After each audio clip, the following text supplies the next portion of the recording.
So so just like ఈ కోర్స్‌లో see మనం అందరం జావా స్క్రిప్ట్ నేర్చుకుంటున్నా కూడాను, ఈ కోర్స్‌లో మనం ఏం చేస్తాం అనేది కూడా మనం తెలుసుకోవాలి. ఓకే. కోర్స్‌లో ఏమేమి నేర్చుకుంటాం అనేది కూడా ఒకసారి ముందు నేను రఫ్‌గా ఒకసారి చెప్పేసిన తర్వాత, ఈరోజు నేను చెప్పాలనుకున్న టాపిక్‌కి వెళ్తాను. ఓకే. ముందైతే అసలు కోర్సెస్‌లో ఏమేమి తెలుసుకుంటాం అనేది చూద్దాం first. Okay. Yeah!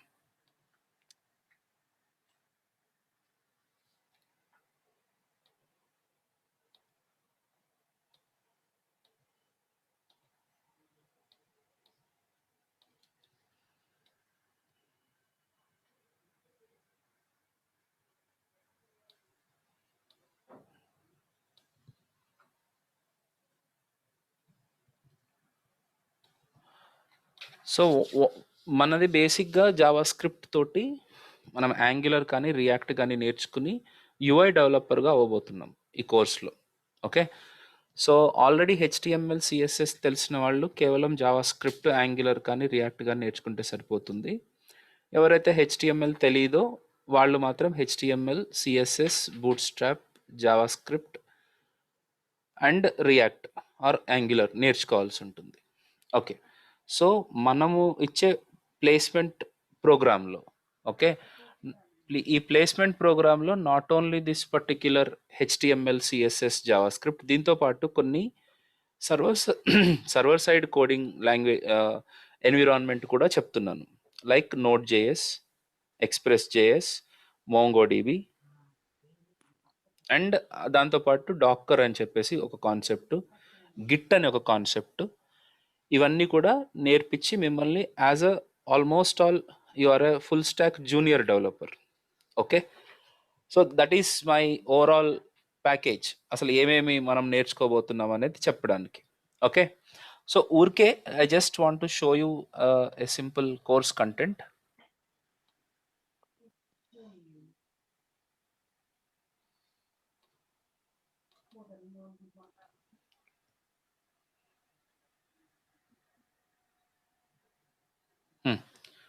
So first హెచ్టిఎంఎల్లో మనం స్టార్ట్ చేసేవి ఎలా ఉంటాయంటే జస్ట్ ఎలిమెంట్స్ కానీ అట్రిబ్యూట్స్ కానీ హెచ్టిఎంఎల్ ఎలిమెంట్స్ ఏమేమి ఉంటాయి, తర్వాత కంప్లీట్గా లేఅవుట్ అనేది ఏం జరుగుతుంది సార్. 90% మీకు అసలు ఫండమెంటల్గా ఏం మాట్లాడుతున్నానో మీకు అర్థం కాకపోవచ్చు. కీవర్డ్స్ అన్నీ వరుసగా ఒక్కొక్కటి ఎక్స్ప్లెయిన్ చేస్తాను. ఎలిమెంట్స్ అంటే ఏంటి అంటే ఒక చిన్న పాయింట్, ఇప్పుడు హెచ్టిఎంఎల్ పేజ్ చూసారు కదా, వెబ్ పేజ్ చూస్తారు కదా, ఈ వెబ్ పేజ్ చూసినప్పుడు ఆ వెబ్ పేజ్ లోపల మీకు ఇమేజ్ కనపడుతుంది, పెద్ద టెక్స్ట్ కనపడుతుంది, లేకపోతే ఒక బాక్స్ లాగా కనపడుతుంది, టేబుల్స్ కనపడతాయి, బుల్లెట్ పాయింట్స్ కనపడతాయి. Let us take R VLR website.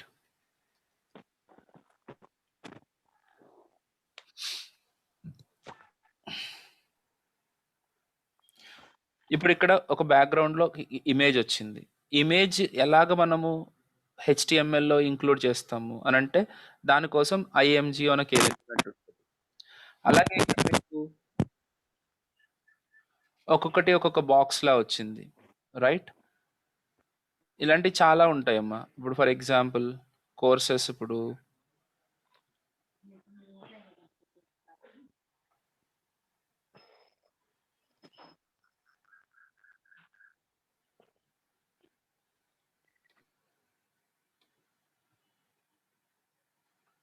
ఇప్పుడు ఇక్కడ 3 డాట్స్ వచ్చినాయి, వీటినే మనం బుల్లెట్ పాయింట్స్ అని అంటాం.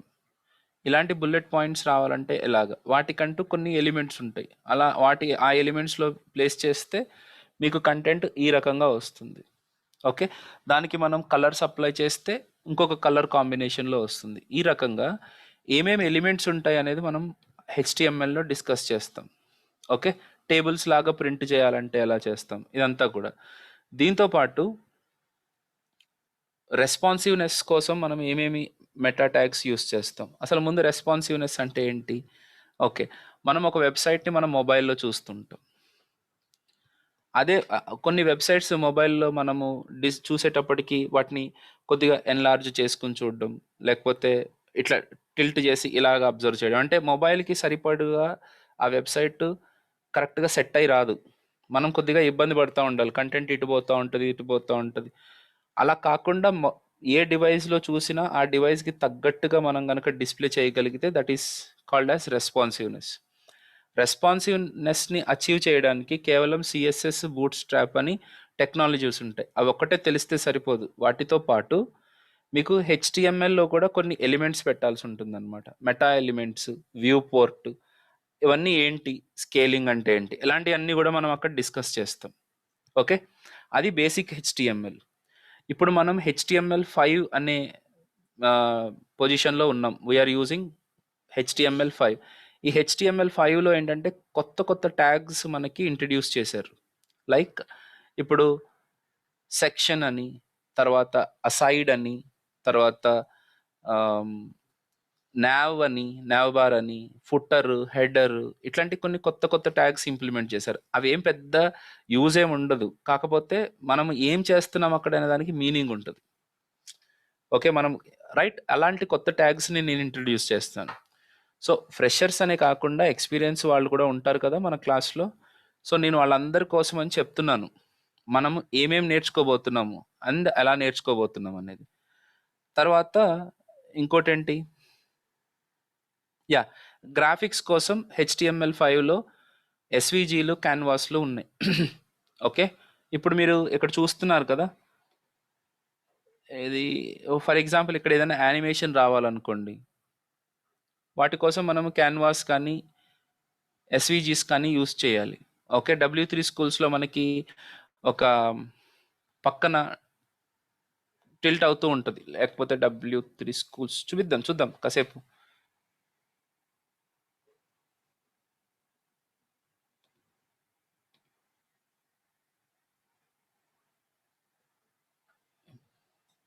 ఇక్కడ మీకు ఒక ఒక పర్టిక్యులర్ ఇమేజ్‌లా ఇలా వచ్చేసి ఇలా చూసారా? అలా రావాలంటే రేడియంట్స్ అని, ఎస్‌వీజీస్ అని ఇవన్నీ యూజ్ చేయాలనమాట. అవి ఎలా యూజ్ చేస్తామో కూడా తెలుసుకుంటాం మనం. తర్వాత ఈ మధ్య మనమేమి మొబైల్ ఫోన్స్ వాటిని చూడలేదు. ఇక్కడ ఇది ఉంది చూడండి. ఆ! ఇక్కడ ఇలా వచ్చింది గదా! Are you feeling like a special animation kind of thing? Hmm. అలాంటివి రావాలంటే ఎలా చేయొచ్చు? వాటన్నిటి కోసం మనము ఎస్‌వీజీ ఇలాంటివి నేర్చుకోవాల్సి ఉంటుందన్నమాట. So, I will be teaching you about the SVG. Canvas అంటే ఏంటి? ఓకే. మన హెచ్‌టీఎంఎల్ పేజ్‌లో బార్ గ్రాఫ్స్, సర్కిల్స్ ఇలాంటివి డ్రా చేయాలి అనంటే యూ హావ్ టు చార్ట్స్ అట్లాంటివి చేయాలంటే you have to go with SVG. ఈ రోజుల్లో ఇమేజెస్ కాకుండా ఆడియో, వీడియో కూడా మన వెబ్‌సైట్స్‌లో ఉంచుతున్నారు. వాటిని ఎలా హ్యాండిల్ చేయాలి? వేరే ఎక్స్టర్నల్ వీడియోస్‌ని మీరు చూడాలంటే ఇప్పుడు మన వీఎల్ఆర్ వెబ్‌సైట్ ఉంది. వీఎల్ఆర్ వెబ్‌సైట్‌లో ట్రైనింగ్ వీడియోస్ అని క్లిక్ చేసి ఇప్పుడు యాంగులర్ జేఎస్1 వీడియోస్, అలాగే హెచ్‌టీఎంఎల్5 వీడియోస్, జావాస్క్రిప్ట్ వీడియోస్ అని ఉన్నాయి. క్లిక్ చేయండి. ఈ జావాస్క్రిప్ట్ వీడియోస్‌లో ఏదిరా నాయనా?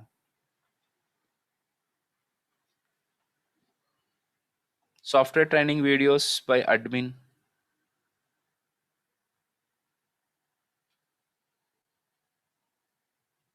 Wait a minute.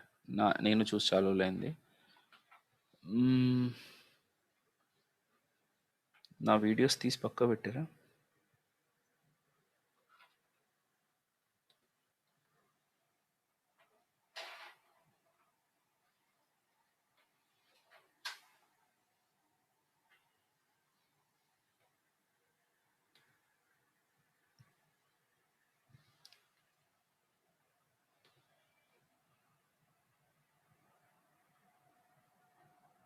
ఇదిగోండి.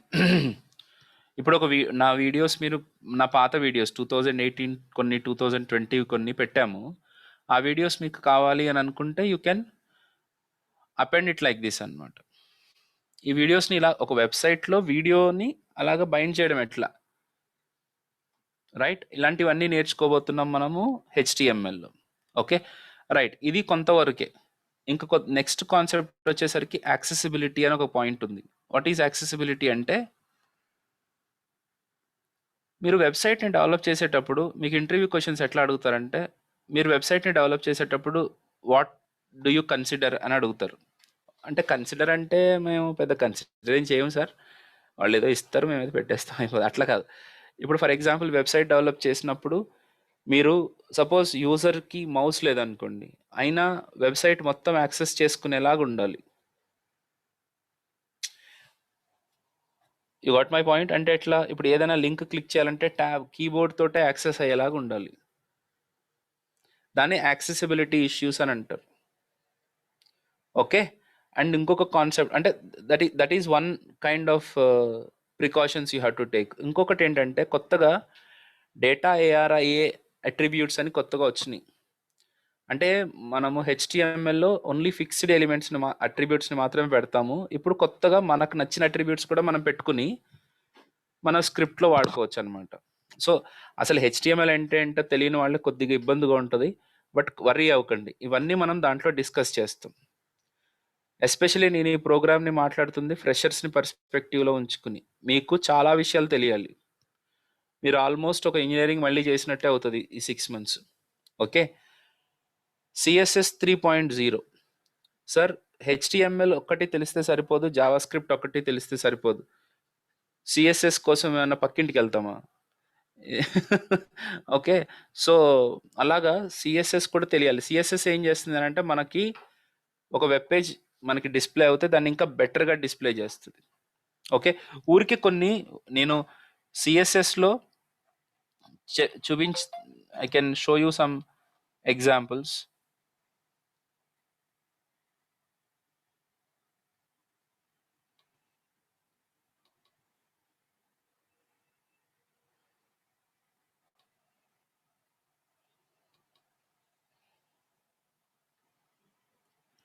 ట్రాన్సిషన్స్ చూపిద్దాము అని అనుకుంటున్నాను, కరెక్ట్గా దొరకవు.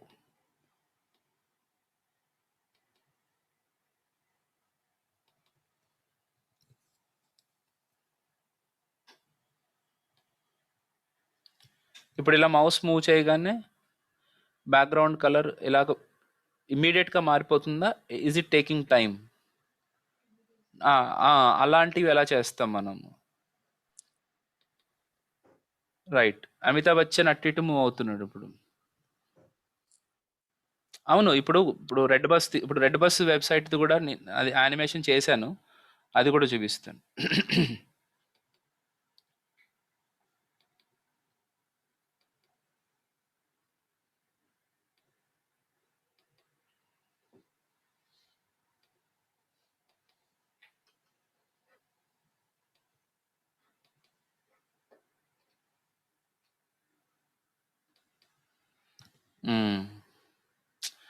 మీరు ఇలా చూసే ఉంటారు. బస్ అటు ఇటు వెళ్ళిపోతుందండి సార్. సో అలా వెళ్ళమని నేనే చెప్పా. ఓకే. సో లేదు, ఇప్పుడు మీరు ఏదైనా రెడ్ బస్ కానీ అలాగ మీరు యానిమేషన్స్ చేయాలి అని అంటే ఎలాగా? సో మనము సిఎస్ఎస్ ఏ లెవెల్లో తెలుసుకుంటామనంటే కేవలం డిజైన్ చేయడం ఒక్కటే మన పర్స్పెక్టివ్ కాదు. డిజైన్ చేయడంతో పాటు ఇవన్నీ ఇండివిజువల్గా తెలుసుకోవాలి. యానిమేషన్స్ ఎలా చేస్తారు, ట్రాన్సిషన్స్ ఎలా చేస్తారు, వాటి ఇంపార్టెన్స్ ఏంటి, ఇవన్నీ మీకు రావాలి.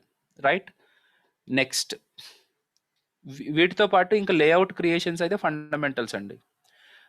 తర్వాత మీరు ఆలోచించాల్సింది ప్రీ ప్రాసెసర్ టెక్నిక్స్ తోటి. ప్రీ ప్రాసెసర్ టెక్నిక్స్ అంటే ఏంటంటే సిఎస్ఎస్ అంటే స్టైలింగ్. ఒక వెబ్సైట్ని ఇలా స్టైల్ చేసే పద్ధతి మారిపోయింది. ఒక్క నిమిషం నేను చూపిస్తాను నా ఉద్దేశం ఏంటి అనేది.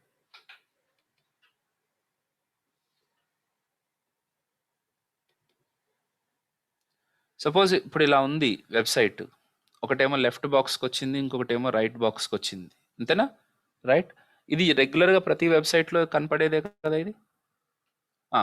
సో ఇప్పుడు ఇలాంటి ఒక వెబ్సైట్ని మనం తయారు చేస్తున్నప్పుడు సపోజ్ నేను ఓపెన్ చేస్తున్నాను ఒక నోట్ ప్యాడ్ ప్లస్ ప్లస్లో.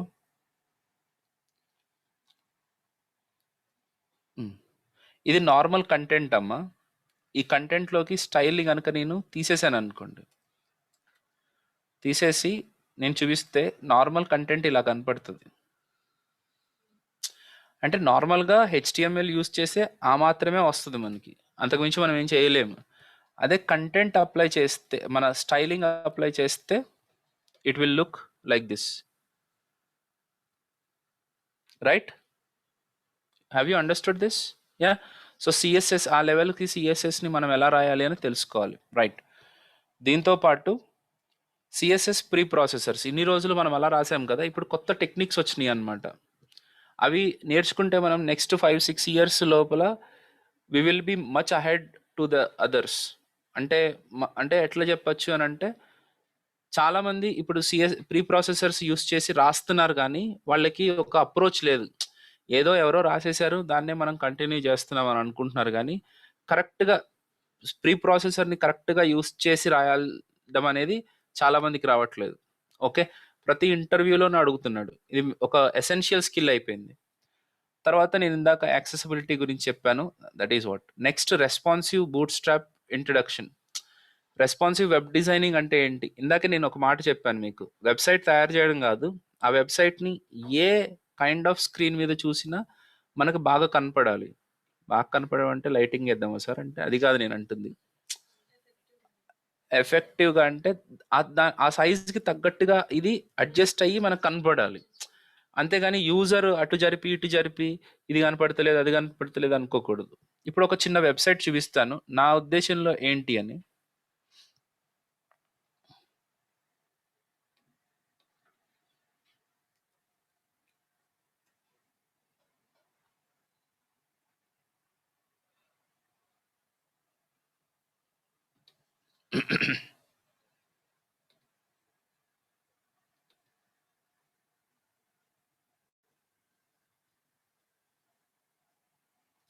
సో ఇప్పుడు చూడండి, ఇది యాక్చువల్ వెబ్సైట్.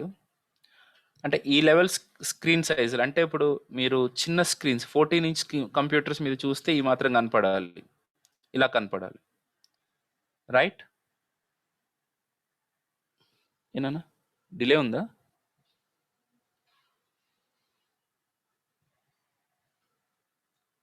ఓకే. సో ఇక్కడ చూసారనుకోండి మీరు, ఇవన్నీ ఏ స్క్రీన్ మీద చూసినా సరే మీకు బెటర్గా కనపడాలి. ఇప్పుడు ఈ పార్ట్ ఉంది, ఇదే పార్ట్ని ఇలాగే మనం మొబైల్లో చూడలేము. మొబైల్లోకి వచ్చేసరికి ఇవన్నీ ఒకదాని కిందకు ఒకటి రావాలన్నమాట. ఇప్పుడు చూడండి, ఇప్పుడు నేను మొబైల్లోకి తీసుకెళ్లేసరికి అవన్నీ కిందకు వచ్చినాయి ఆటోమేటిక్గా. పైన హెడర్ చూడండి మారిపోయింది, నావిగేషన్ బార్. దీన్నే రెస్పాన్సివ్నెస్ అని అంటారు. మీ స్క్రీన్ సైజుకి తగ్గట్టు మీ వెబ్సైట్లని బెటర్గా చేసుకోవడం. ఇప్పుడు రెండు ఉన్నాయి, ఇంతకుముందు పక్కన ఉండేవి, ఇప్పుడు రెండు వచ్చినాయి కానీ కిందకు వచ్చినాయి. ఇంకా నేను స్క్రీన్ సైజ్ తగ్గించేసరికి ఒకదాని కిందకు ఒకటి వచ్చేసింది. దీన్నే రెస్పాన్సివ్నెస్ అని అంటారు. అంటే రెస్పాన్సివ్నెస్ అంటే మన బ్రౌజరు మన వెబ్సైట్ డివైస్కి తగ్గట్టుగా రెస్పాండ్ అవుతుందా లేదా, దాన్నే రెస్పాన్సివ్నెస్ అని అంటారు. ఓకే, సో ఇలాగ మనము ఈ లెవెల్ వెబ్సైట్స్ని మనం తయారు చేసుకునేదాకా నేను ఊరుకోను. ఓకే, సో అట్లీస్ట్ మనము కనీసం ఒక 2-3 టెంప్లెట్స్ అయినా డిజైన్ చేసుకోవాలి. నేను జావా స్క్రిప్ట్ పర్స్పెక్టివ్లోనే చెప్పాను, ఏది మన మెసేజెస్లో కానీ బయట ప్రమోషన్స్లో, కానీ హెచ్టిఎంఎల్ సిఎస్ఎస్లో కూడా చాలా చేస్తాం మనం యాక్చువల్గా. తర్వాత జావా స్క్రిప్ట్ ఆల్రెడీ నేను చెప్పాను, జావా స్క్రిప్ట్లో ఫండమెంటల్ లెవెల్ నుంచి మొత్తం అంతా మనం చెప్పుకుని, ఇదిగోండి జావా స్క్రిప్ట్లో కోర్స్ కంటెంట్ ఏంటి అని అడిగితే I can show you this. So ఇక్కడ ఉన్నాయి అన్ని టాపిక్స్. మీరు జాయిన్ అయిన తర్వాత నేను ఈ క్లాస్ రూమ్ని మీకు షేర్ చేస్తాను. దీంతో పాటు మీకు పీడిఎఫ్లు, పీపీటీలు, interview questions, assignment questions, MCQs అన్నీ వస్తాయి. కింద లాస్ట్లో ప్రాజెక్ట్స్ ఉంటాయి, మినీ ప్రాజెక్ట్ నా గిట్లో ఉంటుంది, ఇక్కడ రాదు. ఓకే, సో ఇవన్నీ టాపిక్స్ నేను ఇండివిజువల్గా కూడా రాసి పెట్టుకున్నాను. ఓకే, సో ఇవన్నిటితో పాటు ఎరేస్, జేసన్, ఫంక్షన్స్ అనగానే ఉత్త ఫంక్షన్స్ అని కాదు, ఆ ఫంక్షన్స్లో రకరకాల ఫంక్షన్స్ ఉంటాయి. బెండకాయలు ఒకటే రకంగా ఉంటాయి కానీ వంకాయలు చాలా రకాలు ఉంటాయి అన్నట్టు. ఫంక్షన్స్ వినడానికి ఒకటే. ఐఎమ్ సారీ, నేను ఏదో మాట్లాడాలి కాబట్టి నేను మధ్యలో, లేకపోతే మొత్తం ఇలాగే చూస్తూ ఉంటారు. జోకు నచ్చకపోతే ఫీల్ అవ్వకండి. సో ప్రియ పాపం బా ఇది జోక్ అన్నట్టు, just kidding. Okay, so hoisting, అప్పుడు ఫంక్షన్స్, స్కోప్, హాయిస్టింగ్, ఇవన్నీ సార్ ఏంది. ఇప్పుడు కొంతమంది ఉంటారనమాట. ఏంది హాయిస్టింగ్ ఎక్కడ చెప్తారా? ముందు కదా చెప్పాలా. ఆ మేధావులకు మనం ఏం చెప్పలేము, అట్లాంటి మేధావులకు. కానీ సో మీరు అర్థం చేసుకునే టైంలోనే నేను చెప్తాను. ఓకే, ఇప్పుడు హాయిస్టింగ్ కానీ లేకపోతే ఈవెంట్స్ కానీ అజాక్స్ కానీ ఇవన్నీ లాస్ట్లో ఎందుకు చెప్తున్నానంటే ఫస్ట్ ప్రోగ్రామింగ్ ఫండమెంటల్స్ మీద మీకు విపరీతంగా గ్రిప్ రావడం కోసం నేను వాటన్నిటిని ముందు పెట్టేశాను. ఓకే, అందుకని సో ఇలాగ మొత్తం అన్ని కవర్ చేసుకుంటాం అనమాట. ఎర్రర్స్ అనే చెప్పాను ఇక్కడ పెట్టారు, కానీ ఎర్రర్స్తో పాటు ఎక్సెప్షన్ హ్యాండ్లింగ్ కూడా ఉంటుంది. అది ఎక్సెప్షన్ హ్యాండ్లింగ్ కూడా యాడ్ చేస్తాను, అది కూడా దాంట్లో పార్టే. తర్వాత ES6 ఫీచర్స్ ఉంటాయి. ES6 ఫీచర్స్ అని అంటే మీకు ES6 ఫీచర్స్ ఒక్కటే కాదు, ES7, 8, 9 కూడా ఫీచర్స్ చెప్తున్నా నేను. నేను కొన్ని రోజులు ES9 కూడా చెప్తున్నా, 9లో కొన్ని ఫీచర్స్ కూడా చెప్తున్నా, కానీ నాకు గుర్తులేదు అది ES6లోనే ఉందనుకున్నా నేను. సో అలాంటివి చాలా జరుగుతూ ఉంటాయి, మిరాకిల్స్. ఓకే. సో ప్రోటోటైప్స్ అంటే ఏంటి, ప్రోటో అంటే ఏంటి సార్? నాకు రోలర్ కోస్టర్ అంటే భయం, రైట్? కానీ ఎక్కితే కదా తెలిసేది అది ఎట్లా ఉంటుంది అనేది. కింద నుంచి చూస్తే భయపడతా కూర్చుంటే ఎట్లా? అట్లాగే ఇప్పుడు ప్రోటో అంటే ఏంటో తెలియదు, ముందు ఓపెన్ చేసి అది ఏంటో చూద్దాం. It's not a big deal, right? So అలాగ ప్రతిదీ నేను ఓపెన్ చేసి మీకు చూపిస్తాను, ప్రోటో అంటే ఏంటి, ప్రోటోటైప్ ఏంటి. కానీ దాన్ని నేను చెప్పే టైంలోనే చెప్తాను, ముందుగా చెప్పను. It takes time for you to understand what is proto, what is prototype. అవన్నీ ముందే చెప్తే పారిపోతారు. మెట్రో దగ్గర కదా మనకి. ఓకే, సో ఇవన్నీ జావా స్క్రిప్ట్లో కవర్ చేసుకుంటామమ్మా. ఓకే, మీకు ఇలాగనే కాదు, వెబ్ వర్కర్స్ అని, even I will show you those topics also, అవి అడ్వాన్స్లో వస్తాయి. Okay,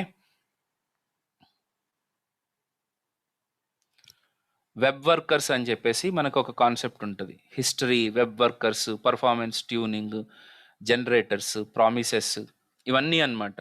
okay. Okay fine.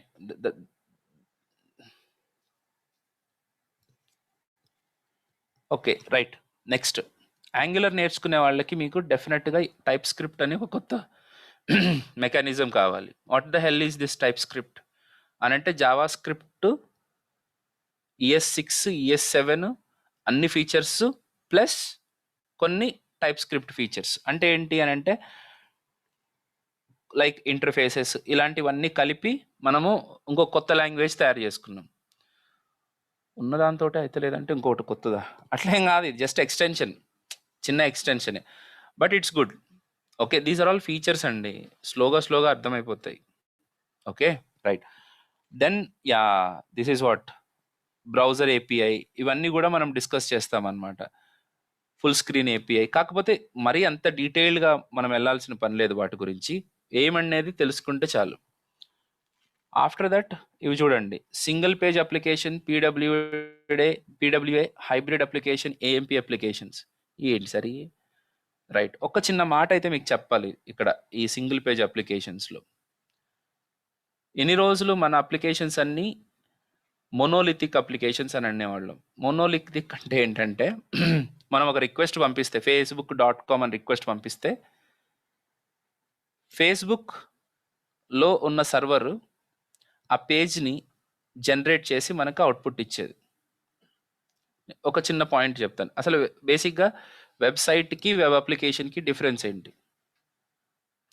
ఈ రెండు వర్డ్స్ ఉన్నాయి కదా, వెబ్సైట్ అని ఒక వర్డ్ ఉంది, వెబ్ అప్లికేషన్ అని కూడా ఒక వర్డ్ ఉంది. అసలు ఈ రెండింటికి డిఫరెన్స్ ఉందా? ఉంది. వెబ్సైట్ ఏంటి అని అంటే అది స్టాటిక్, దాన్ని మార్చాలంటే మనం కోడ్లోకి వెళ్ళి మార్చాలి. వెబ్ అప్లికేషన్ అని అంటే యాక్చువల్గా అది ఒక ప్రోగ్రామ్.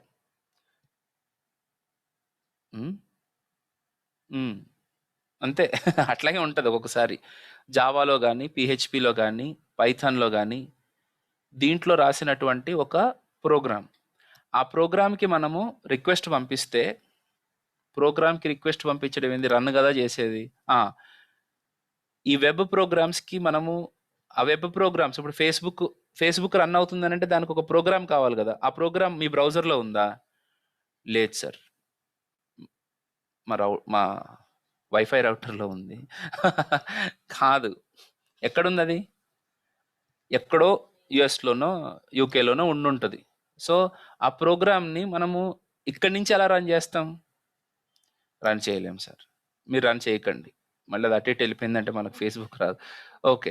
సో, ఇక్కడి నుంచి ఎలా రన్ చేస్తామంటే, మనం ఒక రిక్వెస్ట్ ఇక్కడి నుంచి అక్కడికి పంపిస్తే, ఆ ఫేస్‌బుక్ సర్వర్ ఆ రిక్వెస్ట్ తీసుకుంటది. అంటే ఇప్పుడు మనం ఎలా రిక్వెస్ట్ పంపిస్తాం సార్?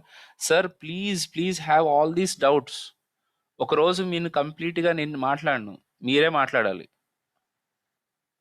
మీరు మాట్లాడని దానికి నేను మాట్లాడి ఏం చేయాలి సార్? అట్లా కాదు. నా ఉద్దేశ్యం ఏంటంటే, you have to keep on speaking. Okay. అవును. రిక్వెస్ట్ ఏంటి పంపించేదనంటే ఇక్కడ facebook.com అంటున్నామా? ఇక్కడ జరిగేదేంటి? .com అని ఎంటర్ కొట్టగానే ఏం జరుగుతుంది అని అంటే మన కంప్యూటర్‌లో నుంచి ఒక రిక్వెస్ట్ ఫ్రెష్‌గా అక్కడికి వెళ్తుందనమాట. ఎక్కడికి? యూకే ఎళ్తదా సార్ అంటే? ఆ! మాకు తెలవదని మీరు ఇష్టం వచ్చినట్టు చెప్పకండి సార్. నాన్న రిక్వెస్ట్ వెళ్తది. ఈ రోజున ఇంటర్నెట్ ఏ స్పీడ్‌తో పనిచేస్తుంది చెప్పండి? ఫైబర్ ఆప్టిక్స్ లైట్ స్పీడ్‌తో పనిచేస్తుంది. ఒక సెకండ్‌లో ఇక్కడికేంటి లైట్ స్పీడ్‌తో పనిచేస్తే డైరెక్ట్‌గా మూన్‌కెళ్ళి రావచ్చు. ఏమో నాకు లెక్కలంత తెలీదు. ఊరికే ఏదో ఫ్లోలో వచ్చింది చెప్తున్నా. మీరు క్యాలిక్యులేట్ చేస్తే కష్టం. ఓకే. సో, ఓవరాల్‌గా అంత స్పీడ్ ఉంది. సో, రిక్వెస్ట్ ఎళ్తది. మధ్యలో ప్రాక్సీలు ఉంటాయి, బోలెడన్ని ఉంటాయి. అదంతా పక్కకు పెట్టండి. ముందైతే రిక్వెస్ట్ వేరే కంప్యూటర్‌కి ఎళ్తది. మీ కంప్యూటర్‌లో అయితే లేదు ఫేస్‌బుక్. ఎళ్ళింది కదా! ఎళ్లి అక్కడ ఒక ప్రోగ్రామ్ ఉంటదనమాట. వెబ్ సర్వర్ అని ఒక పెద్ద ప్రోగ్రామ్ ఉంటది. ఆ ప్రోగ్రామ్‌ని అడుగుతది. ఈ ఈ కంప్యూటర్ వాడికి ఫేస్‌బుక్ కావాలంట. చూడు ఏం సంగతి అని. అచ్చా! ఫేస్‌బుక్ కావాలా అని చెప్పి అప్పుడు ఆ వెబ్ ప్రోగ్రామ్ అనేది వెబ్ సర్వర్ అనే ప్రోగ్రామ్ ఇందాక చెప్పానే వెబ్ అప్లికేషన్ అనే ఒక ప్రోగ్రామ్‌ని దాన్ని ఎగ్జిక్యూట్ చేస్తది. చేసినప్పుడు మనకు ఒక ప్రవీణ్ గుబ్బల పేజ్ బయటకొస్తదనమాట. సో, వెబ్ అప్లికేషన్స్ ఆఫ్‌కోర్స్ ఇంత స్పీడ్‌గా చెప్తే మీకంత గ్రాస్పింగ్ ఉండదు. Web applications are nothing but programs which generate these kind of HTMLs in the runtime as per your request. Right? రెండిటికి తేడా ఏంటి సార్ అంటే, మనం అడిగినప్పుడు దోసలేసి ఇవ్వడానికి, ఆల్రెడీ ఏసున్న దోసలు మనకి ఇవ్వడానికి ఉన్న తేడా అనమాట. వెబ్‌సైట్స్ అనేవి ఆల్రెడీ ఏసున్న దోసలు. మీరు ఇట్లా అడగగానే తీసేసి ఇచ్చేస్తాయి. చల్లగా ఉంటాయి బాబు. అదే వెబ్ అప్లికేషన్స్ అనుకో అప్పటికప్పుడు ఏసి ఫ్రెష్ దోస మీరు మసాలా అంటే మసాలా పెట్టి లేకపోతే ఆనియన్ అంటే ఆనియన్ వేసి ఇస్తారు చూసారా, దాన్నే వెబ్ అప్లికేషన్ అంటారు. That is fresh. ఓకే. నచ్చితే లైక్ కొట్టండి please. Okay fine. So ultimately web applications are giving us the websites in the run time. నేను చెప్పిన ఎగ్జాంపుల్ 100% కరెక్టే, కానీ అది మీరు రియలైజ్ అయ్యడానికి కొద్దిగా టైం పడుతుంది. Okay right. Let us come back to the topics like. So అట్లా వాట్ ఈజ్ పీడబ్ల్యూఏ? పీడబ్ల్యూఏ అంటే ప్రోగ్రెసివ్ వెబ్ అప్లికేషన్స్. హైలైట్ అసలు ఇది కాన్సెప్టే. ఇప్పుడు మనకి నోటిఫికేషన్స్ వస్తున్నాయా? ఎలా వచ్చేస్తున్నాయి నోటిఫికేషన్స్? మనకి ఎందుకు సార్ వస్తున్నాయి కదా చూడరాదు. అలా అనుకుంటే మనం ఎప్పుడు ఏం చేయలేము. సో నోటిఫికేషన్స్ వస్తున్నాయి. మన వెబ్సైట్ ఏదైనా అప్పటికప్పుడు అప్డేట్ అయితే ఆటోమేటిక్గా మన వెబ్సైట్ చేంజెస్ కనపడుతున్నాయి. మనం స్టాటిక్గా ఉన్నదాన్ని ఎక్కువ యూస్ చేయట్లేదు. ప్రోగ్రెసివ్ వెబ్ అప్లికేషన్స్ మీ నోటిఫికేషన్స్, మీరు లైవ్లో ఉండి వర్క్ చేస్తున్నారు, ఆటోమేటిక్గా ఎవరైనా కనెక్ట్ అవుతున్నారు అనుకోండి, మీకు అక్కడ మెసేజ్ వస్తూ ఉంటుంది. రైట్? ఎవరో కనెక్ట్ అవ్వాలనుకుంటున్నారు, వీళ్ళు మెసేజ్ పంపించారు. ఇవన్నీ ఎలా జరుగుతున్నాయి అంటే ప్రోగ్రెసివ్ వెబ్ అప్లికేషన్స్ వల్ల జరుగుతున్నాయి. ఓకే. అవి ఎలా చేస్తాము అనేది కొద్దిగా హెవీ టాపిక్. బట్ కొద్దిగా చెప్తాను. మీరు ఇంటర్వ్యూలో ప్రోగ్రెసివ్ వెబ్ అప్లికేషన్స్ తెలుసా అంటే, తెలుసు అని చెప్పొచ్చు. తెలుసు అంతే. రావు అని చెప్పండి. ఓకే. సో దీని తర్వాత we will be going into Angular. Okay. రియాక్ట్‌లో నేనేం చెప్తాననే దాని గురించి ఆల్రెడీ వందల వీడియోలు యూట్యూబ్‌లో ఉన్నాయి. అయి చూసుకోండి. లేదు అనంటే నెక్స్ట్ వీక్‌లోనే ఎప్పుడో మళ్ళీ రియాక్ట్ గురించి నేను చెప్తాను. ఓకే. ఈ డెమోలేంటో కూడా నాకు అర్థం కాదు. సరే తప్పదు. ఆ! ఎందుకంటే ఆల్రెడీ ఉన్నాయి. నేనేం చెప్తున్నాననేది ఆల్రెడీ యూట్యూబ్‌లో ఉంది. వెబ్‌సైట్‌లో ఉంది. అయినా సరే మీరు చెప్తే వినాలి. మాకు సెపరేట్ చెప్పండి. Okay. Anyways guys. Sir angular నేర్చుకునేటప్పుడు జస్ట్ టాపిక్స్ ఏంటో నేర్చుకోవడం కాదు. మనం ఎలాంటి అప్లికేషన్స్ నేర్చుకుంటాం? సో ఇప్పుడు ఓవరాల్గా మెయిన్గా అర్థం చేసుకోవాల్సింది ఏంటంటే యాంగులర్లో ఒక పెద్ద వర్క్ ఉంది. ఫర్ ఎగ్జాంపుల్, మనం రోజు స్టూడెంట్స్ వస్తున్నారు వెళ్తున్నారు, మీ అందరి అటెండెన్స్ నాకు కావాలనుకోండి. ఓకే, దానికి ఒక అప్లికేషన్ తయారు చేయాలి. ఎలా చేస్తారు? How do you do that application? Okay, ఎలాగో చేయాలి కదా, యాంగులర్లో చేస్తాం. చేసినప్పుడు ప్రతిదీ ఫస్ట్ నుంచి లాస్ట్ వరకు రాసుకుంటూ వెళ్ళిపోము. ఫస్ట్ దాన్ని ఎలా డివైడ్ చేసుకోవాలి, మనం దాంట్లో ఏమేమి ఇంక్లూడ్ చేయాలి, సపరేట్ ఎలా చేయాలి, ఇవి మెయిన్ అన్నమాట. రైట్, దాన్ని టెస్ట్ ఎలా చేయాలి, దాన్ని సపరేట్ అవుట్ చేసేటప్పుడు మనం బెస్ట్ ప్రాక్టీసెస్ ఏం ఫాలో అవ్వాలి, ఓకే, కాంపోనెంట్స్గా ఎలా డివైడ్ చేయాలి. సరే, మనం అందరం డివైడ్ చేసాం. ఒక కాంపోనెంట్లో నుంచి ఇంకొక కాంపోనెంట్కి కమ్యూనికేషన్ ఎలా చేయాలి, ఓకే, దాంట్లో బెస్ట్ ప్రాక్టీసెస్ ఏంటి, ఎలా రాస్తే మన కోడ్ ఫ్యూచర్ రెడీగా ఉంటుంది. అంటే దాన్ని ఏమంటారు, మెయింటెనెన్స్. అంటే ఇప్పుడు రేపు పొద్దున మీకు ఇంకొక ఫీచర్ యాడ్ చేశాను, మీ అందరికీ నేను యాక్సెస్ కార్డ్స్ ఇచ్చేసాను. యాక్సెస్ కార్డ్స్ ఇచ్చినప్పుడు ఆ యాక్సెస్ కార్డ్ ఇలా పెట్టగానే మీరు అటెండ్ అయినట్టు. రైట్, అటెండెన్స్ ఆటోమేటిక్గా తీసుకోవాలి. ఎలా తీసుకుంటుంది అది? ఇప్పుడు సపోజ్ మొత్తం ప్రోగ్రామ్ ఒకటే ఫైల్లో రాసేసారు అనుకోండి, ఎక్కడ మాడిఫై చేయాలి, ఇది మాడిఫై చేస్తే మిగతాది ఏమవుతుందని భయం ఉంటుంది.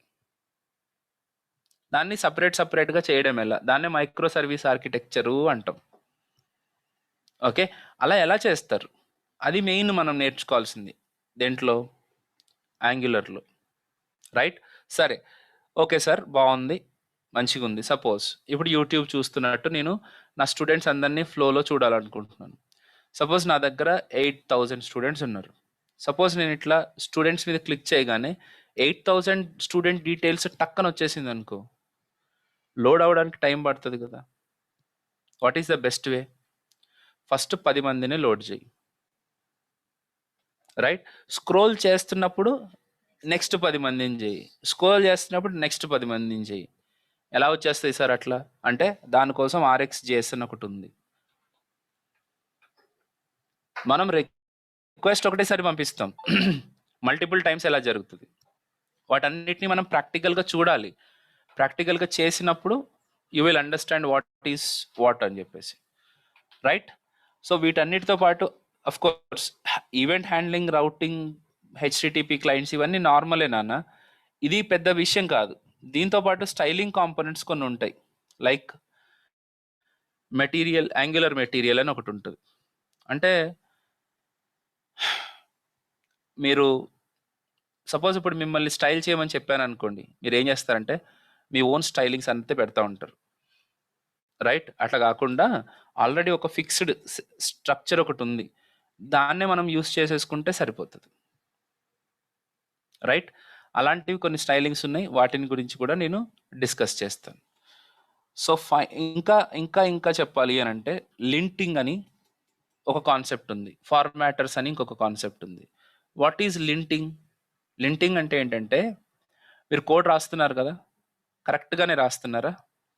ఇప్పుడు టెక్నికాలిటీకి వస్తాను నేను. ఇప్పుడు నిన్న మనము కోడ్ రాసాం ఇట్లా, ఫస్ట్ ప్రోగ్రామ్ .html అని. ఓకే, సపోజ్ నేను ఇలా రాశాను అనుకోండి, var(x) ఈస్ ఈక్వల్ టు 100 అని. లింట్ ప్రకారం ఇది తప్పు. ఏం తప్పు? సో ఒకసారి చూద్దాం.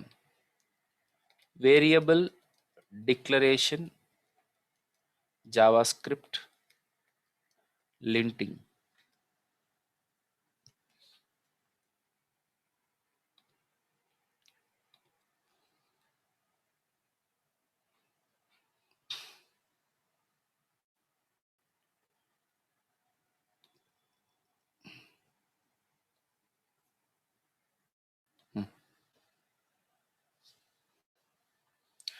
సో ఇప్పుడు మీరు వేరియబుల్ని డిక్లేర్ చేస్తే 1 variable declaration per function, multiple variable declaration per function. There are two schools of, okay, there should be just 1 variable declaration for all variables in 1 variable declaration for all variables in function. That declaration typically appears on the top of the function. You should use one variable declaration for each variable you want. Rules enti deenikuన్న rules enti? Rule enforces that, one second, the single declaration school is based on ES6, where there was no such thing as block scope, only function scope, since all where statements are hoisted on the top of the function anyways. Some believe that declaring all variables in single declaration on the top of the function removes confusing. But rule enti? The rule enforces variables to be declared either together or separate per function. దీంట్లో ఏ ఇబ్బంది లేదు. Hello, అన్నీ కలిపి ఒకటేసారి declare చేయాలా, వేరే వేరే చోట డిక్లేర్ చేయొచ్చా అనేది ప్రాబ్లం లేదు. So the correct code, okay. So ఇక్కడ చూడండి, మనము రెండు ఒకటేసారి డిక్లేర్ చేయాలనుకోండి, ఇక్కడ వేర్ వేర్ అని 2 సార్లు రాస్తున్నాం. ఇది తప్పుడు వే,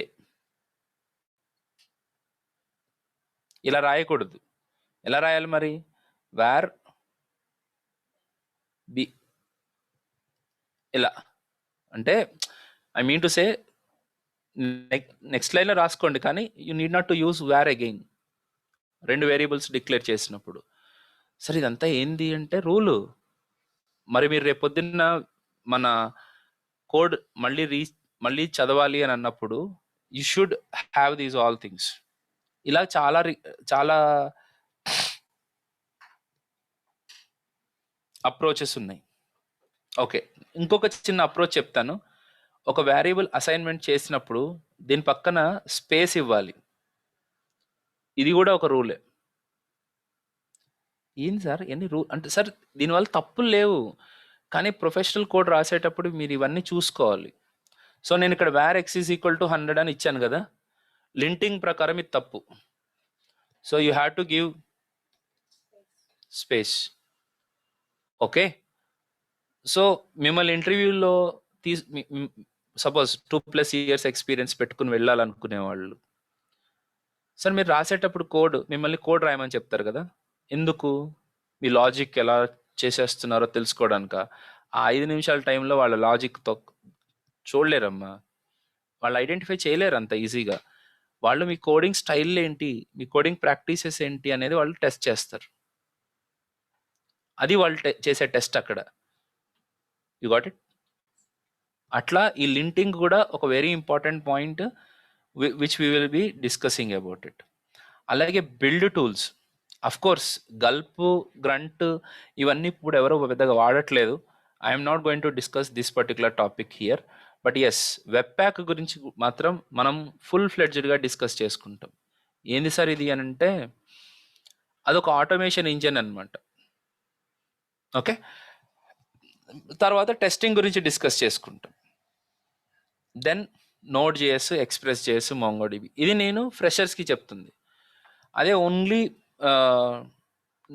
రియాక్ట్ కానీ యాంగులర్ కానీ నేర్చుకునే వాళ్ళు ఏంటంటే జావా స్క్రిప్ట్, తర్వాత PWA works, build tools and the respective portion of the React or angular.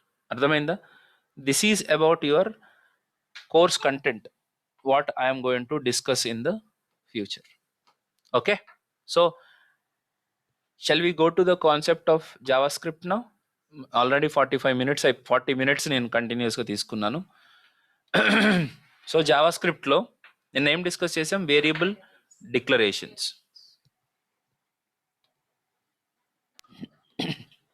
Any doubts?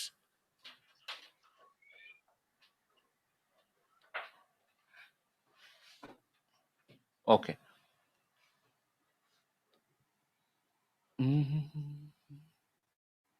Variables అయిపోయిందా? నిన్న ఎగ్జామ్ అవ్వలేదా? ఓకే, సరే, నేను డేటా టైప్స్ చెప్పేస్తాను. ఎగ్జామ్ రాద్దురు మీరు, రేపు రాద్దురు, లేకపోతే మేము పంపిస్తాం. Data types, what are data types? Data type అదేం సార్, నిన్ననే అన్నారు కదా. Right, very good. అదేంటి మీరు నిన్న జావా స్క్రిప్ట్ లూజ్లీ టైప్డ్ అని అన్నారు, ఇప్పుడేమో డేటా టైప్ అంటున్నారు. Right. JavaScript loosely typed అయినప్పటికీ JavaScript is a dynamically typed language. Okay, మీరు ఒక్క మాట మీద ఉండరు కదండి. ఉండనండి. సరే చూద్దాం. సో ఇప్పుడు వేర్ ఎక్స్ ఈజ్ ఇప్పుడు this is called declaration. Var x అనేది declaration. I increase the size. This is a declaration. ఎప్పుడైతే మీరు ఎక్స్ ఈజ్ ఈక్వల్ టు 100 అని అంటారో this is what,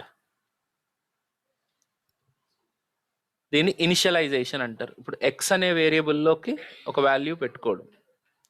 first time పెట్టుకుంటే దాన్ని ఇనిషియలైజేషన్ అంటారు. సెకండ్ టైం పెడితే అసైన్మెంట్ అంటారు. థర్డ్ టైం అయినా అసైన్మెంట్ అని అంటారు. ఓకే, ఫస్ట్ టైం మాత్రం ఇనిషియలైజేషన్. Okay right. ఇప్పుడు 100 అసైన్ చేయగానే జావా స్క్రిప్ట్ ఈ ఎక్స్ని ఏ విధంగా ట్రీట్ చేస్తుంది అని అంటే ఇంటీజర్ నెంబర్గా ట్రీట్ చేస్తుంది. ఐ రిపీట్, ఎక్స్ని మనం 100 అని ఇచ్చాం కాబట్టి ఎక్స్ ఆటోమేటిక్గా తనని తాను నెంబర్ అనే డేటా టైప్లోకి మార్చుకుంటుంది. సో దాన్ని ఎలా చెక్ చేస్తారు సార్? ప్రూఫ్ ఏంటి మీకు? సార్ ఇనిషియలైజేషన్ అంటే ఒకసారి చెప్పరా సార్? అవునండి, ఫస్ట్ టైం మనము ఆ వేరియబుల్కి వాల్యూని అసైన్ చేయడాన్ని ఇనిషియలైజేషన్ అంటారు. This is initialization. Okay, suppose ఇప్పుడు మళ్ళీ ఎక్స్ ఈజ్ ఈక్వల్ టు 400 అన్నారు అనుకోండి, ఇది ఇనిషియలైజేషన్ కాదా అంటే దిస్ ఈజ్ అసైన్మెంట్. ఇది కూడా అసైన్మెంట్. సెకండ్ ఇనిషియలైజేషన్ కానీ అసైన్మెంట్ చేస్తున్నప్పుడే ఆ వేరియబుల్ యొక్క డేటా టైప్ అనేది కూడా డిఫైన్ అయిపోతుంది అప్పటికప్పుడు. దాన్నే డైనమిక్ టైపింగ్ అంటారు. సి లాంగ్వేజ్లో ఏంటి, స్టాటిక్ టైపింగ్ ఉంటుంది. అంటే ఏంటి స్టాటిక్ టైపింగ్ అంటే?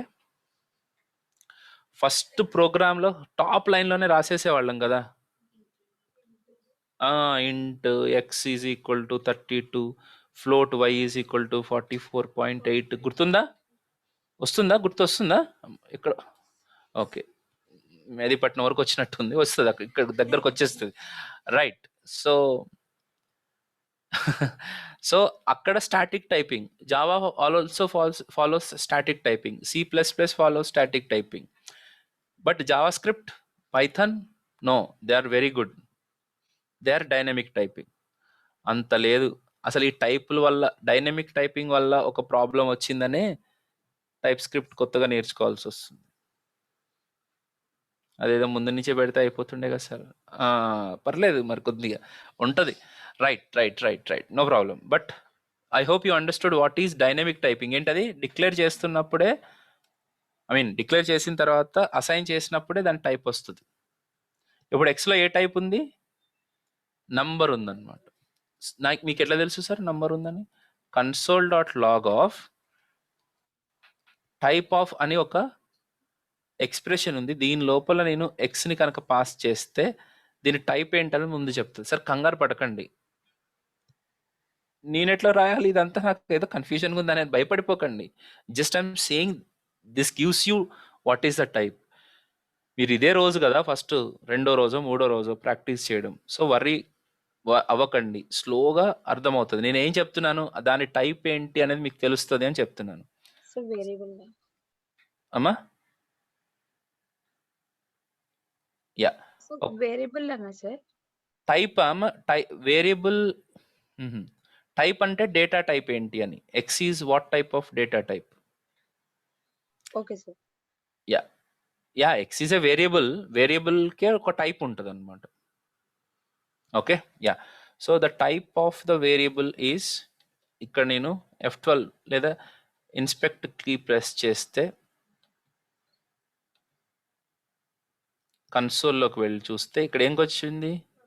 నంబర్ అని వచ్చింది. సరే, ఇప్పుడు దీని కింద X is equal to Praveen అని అంటాను. అండ్ ఈ ప్రవీణ్ అసైన్ చేసిన తర్వాత నుంచి console.log of type of X అని అంటే స్ట్రింగ్ అని ప్రింట్. ఎందుకంటే ఇది స్ట్రింగ్ అనమాట. This is called as string. ఇలాగ అసైన్ చేస్తే ఆ రెండు డబుల్ కోట్స్ని లేకుండా అసైన్ చేస్తే that is called number. This is a string.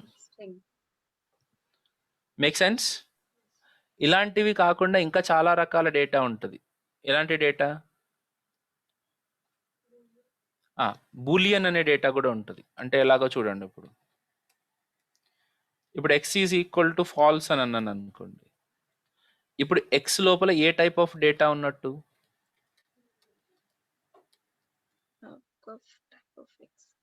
Type of X is Boolean, okay right? అసలు నేను ఎక్స్ లోకి ఇంకా ఏం అసైనే చేయలేదు, అప్పుడు కూడా ఒక డేటా టైప్ ఉంటుంది ఎక్స్ లో. ఇదేం డేటా టైప్? అన్డిఫైన్డ్. నల్ అనేది ఒక స్పెషల్ కేసులోనే వస్తుంది ఎప్పుడు రా. బట్ ఇవి ప్రిమిటివ్ డేటా టైప్స్, అంటే ప్రైమరీ. ప్రిమిటివ్ అంటే ప్రైమరీ. సార్, కొన్ని కీవర్డ్స్ అర్థం కాకపోయినా దాని గురించి ఎక్కువ వర్రీ అవ్వకండి. ఈ ప్రిమిటివ్ అంటే ప్రైమరీ అనేదో కలిసిపోయింది కదా, అలా కలిపేసుకుని వెళ్ళిపోతా ఉండాలా. అలాంటి వాళ్ళే మంచి ప్రోగ్రామర్లు అవుతారు. ప్రతిదాన్ని ప్రిమిటివ్ అంటాడా ప్రైమరీ అంటాడా సరిగ్గా చెప్పిసావా, అప్పుడు you take time, right? So ఏదైనా మధ్యలో ఇది ఏదైనా అవ్వట్లేదు అనుకోండి, దాన్ని పక్కకు పెట్టండి, నెక్స్ట్ ఆలోచించండి. ఎప్పుడైతే అలాంటివి ఎక్కువ అవుతున్నాయో then we have to think, right. So ఇవి ప్రిమిటివ్ డేటా టైప్స్. ఇవి కాకుండా ఆబ్జెక్ట్స్ అని, ఎరేస్ అని, ఫంక్షన్స్ అని, ఇలాగా వేరే రకాలు ఉన్నాయి. ఇప్పుడు నేను అవి చెప్పను. ఒకసారి మన రెగ్యులర్ కోర్స్ స్ట్రక్చర్కి వెళ్దాం.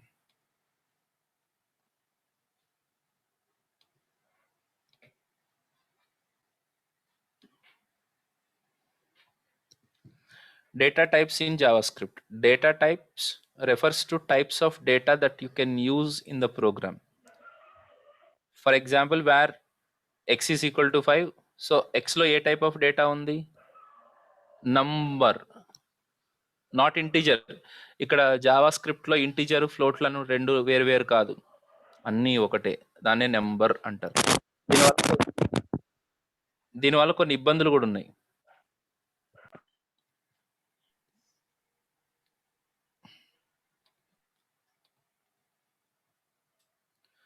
ఏంటి ఇబ్బందులు అని అనేది మీకు మెల్లగా తెలుస్తుంది.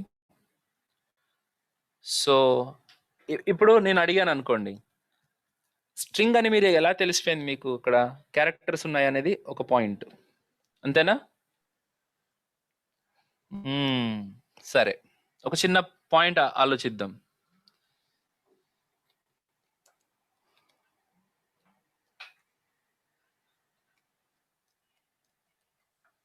హెచ్, ఎల్ వాటిని క్యారెక్టర్స్ అంటారు. ఇప్పుడు ఎక్స్లోకి స్ట్రింగ్, వైలోకి స్ట్రింగ్ ఉందా, నంబర్ ఉందా?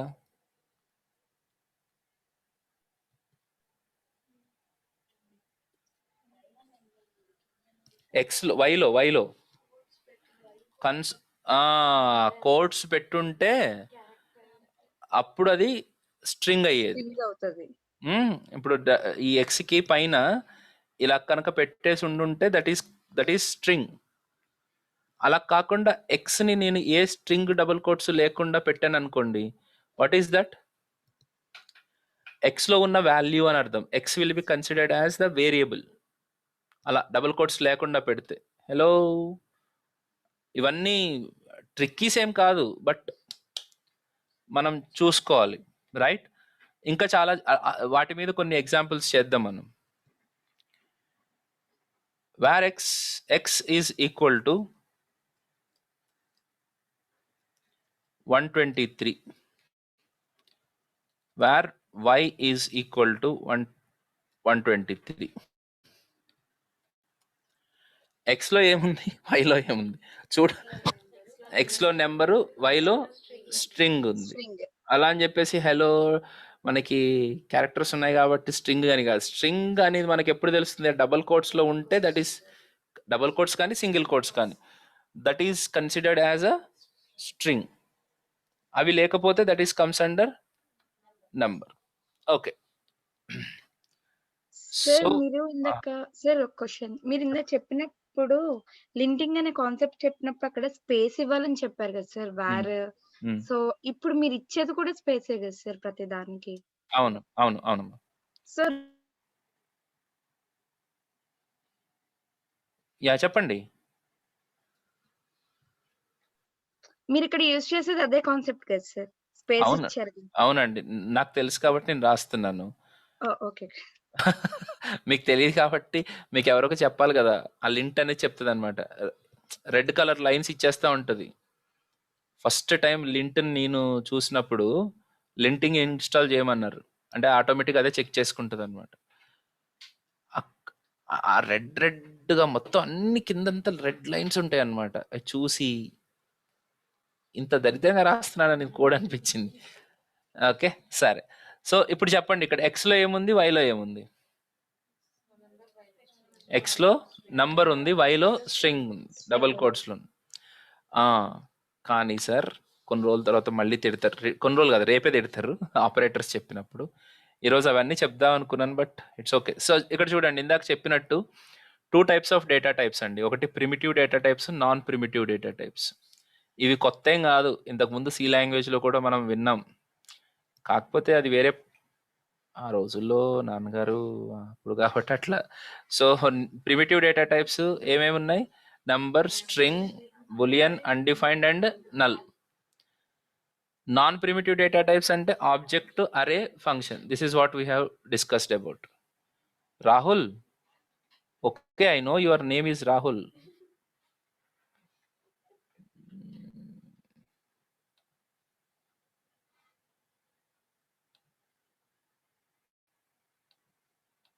ఓకే. నెంబర్ ఆల్రెడీ మనం డిస్కస్ చేసాము. Number is representation of numeric value. The number type is integer, float and decimal. All these are all considered as number. You need to use var here to specify the data type. It holds any type of value. Okay, var తోటి అక్కడ ఏం సంబంధం లేదు but somehow it has come over there. So ఇక్కడ x2లో ఉన్నది నంబరే, x1లో ఉన్నది నెంబరే, కాకపోతే with decimals without decimals.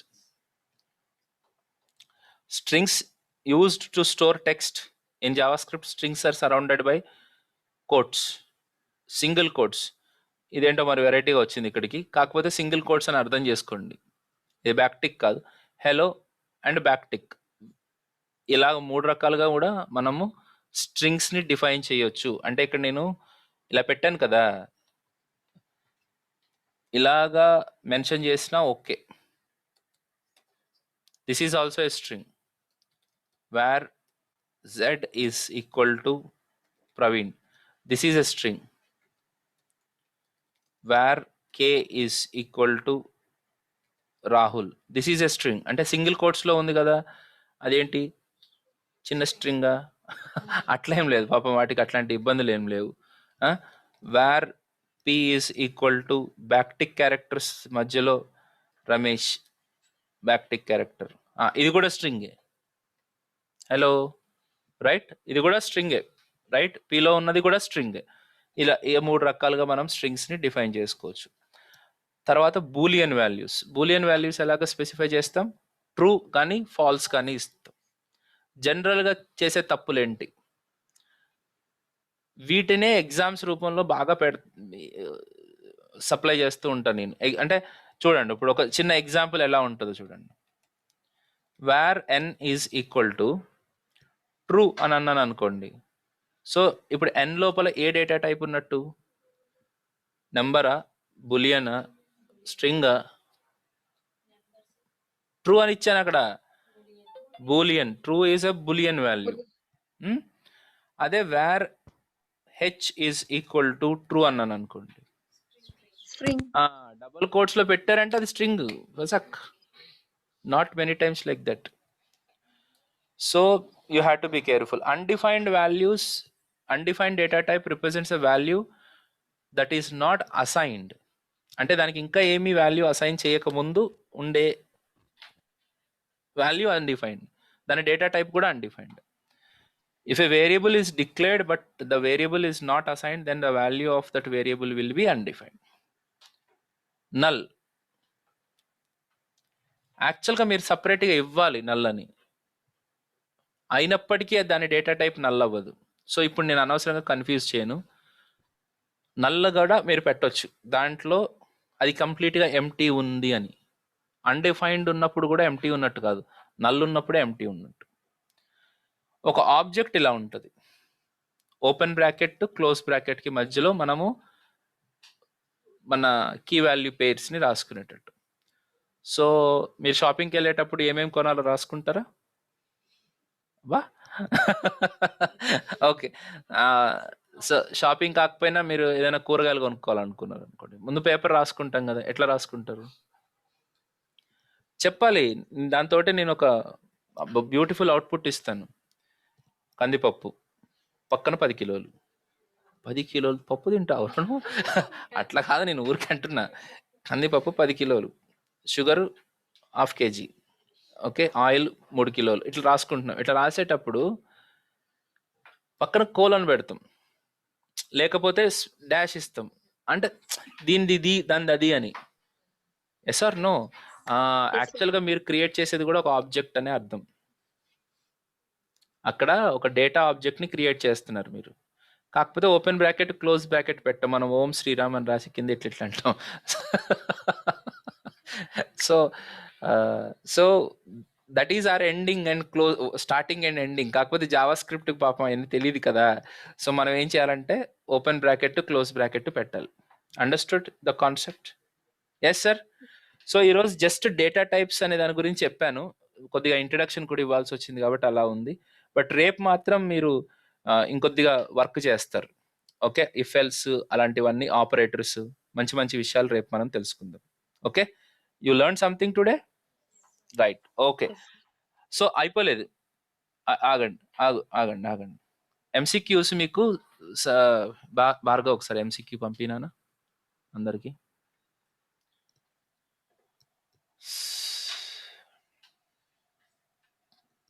So మీరు టెస్ట్ రాసేసేయండి. మీకు లింక్ వచ్చిన తర్వాత నేను క్లోజ్ చేసేస్తాను, అందరికీ లింక్ వచ్చిన వెంటనే మీరు టెస్ట్ రాసేసుకోండి, then we will see. Sir ఒక question sir. Please, I'm ready. మనకి నల్లని మనం కోడింగ్ యాక్చువల్లీ నేను నాన్ టెక్నికల్ సార్, నార్మల్గా అడుగుతున్నా. సో నల్లన్న వాల్యూ మనం పెట్టినప్పుడు అక్కడ, సో మనకి అది అవుట్పుట్ ఎలా చూపెడుతుంది సార్? ఒక వెబ్సైట్ లో తీసుకుంటే అక్కడ స్పేస్ వస్తుంది కదా, ఏం కనబడకుండా, అక్కడ నల్లని రాస్తామా సార్ అలా రావాలి అంటే? స్పేస్ అక్కడ రావాలి అని అంటే మనము అది ఒక్కసారి నాకు వెబ్సైట్ లో చూపెట్టరా సార్? ఇప్పుడు మీరు జావా స్క్రిప్ట్ అని ఓపెన్ చేశారు కదా సార్, డేటా టైప్. సో దాని పక్కన మొత్తం అంతా స్పేస్ వైట్ స్క్రీన్ కనబడుతుంది. సో అలాగా రావాలంటే నల్ పెట్టుకుంటామా? నో అలా కాదమ్మా. ఇది ఇక్కడ ఇలా స్పేస్ రావాలంటే మనం విడ్త్ అనేది అడ్జస్ట్ చేసుకుంటాం. అది హెచ్టిఎంఎల్ సిఎస్ఎస్ కి సంబంధించిన క్వశ్చన్. జావా స్క్రిప్ట్ తోటి మనం అలా చేయం. అంటే ఈ వైట్ స్పేసెస్ రావాలి అని అంటే అని కాదు. ఇప్పుడు బేసిక్గా ఒక టెక్స్ట్ బాక్స్ ఉందనుకో, ఇప్పుడు ఎక్కడుంది టెక్స్ట్ బాక్స్? ఇక్కడ ఏదైనా ఒక టెక్స్ట్ బాక్స్ ఉందనుకోండి, ఆ టెక్స్ట్ బాక్స్లో ఏ వాల్యూ లేకపోతే దాన్ని నల్లని ఐడెంటిఫై చేసుకుంటుంది అనమాట. ఇప్పుడు మీరు ఏం ఫిల్ చేయకుండా సబ్మిట్ బటన్ ప్రెస్ చేశారనుకోండి, మీకు కింద రెడ్ కలర్లో ప్లీజ్ ఫిల్ దిస్ ఫీల్డ్ అని వస్తుందా? వస్తాయి కదా. అవి ఎలా తెలుసుకుంటుంది జావా స్క్రిప్ట్? దాంట్లో మనం ఫిల్ చేయలేదు అనే విషయాన్ని జావా స్క్రిప్ట్ ఎలా తెలుస్తుంది? ఎలా తెలుస్తుంది అంటే అది చెక్ నల్లని ఉంటే దాని వాల్యూ నల్లని ఉన్నప్పుడు తెలుస్తుంది. అలాంటి సిచ్యువేషన్స్ లోనే నల్ల వస్తుంది. ఓకే, మనం అది పాస్ చేయకపోతే మనకి ఎర్రర్ చూపెడుతుంది, అంతే కదా సార్? అది పాస్ చేయకపోతే ఎర్రర్ చూపిస్తుంది. Yes. Okay thank you sir. Right. So అందరికి టెస్ట్ లింక్ వచ్చిందా? స్టార్ట్ చేశారా రాయడం? భరత్, మార్కండేయ మీరు కూడా ఒకసారి రాయండి. భరత్, రియాక్ట్ బ్యాచ్ పీపుల్ కూడా లింక్ మళ్ళీ పంపించినానా? అందరూ రాయండి ఈ టెస్ట్ని.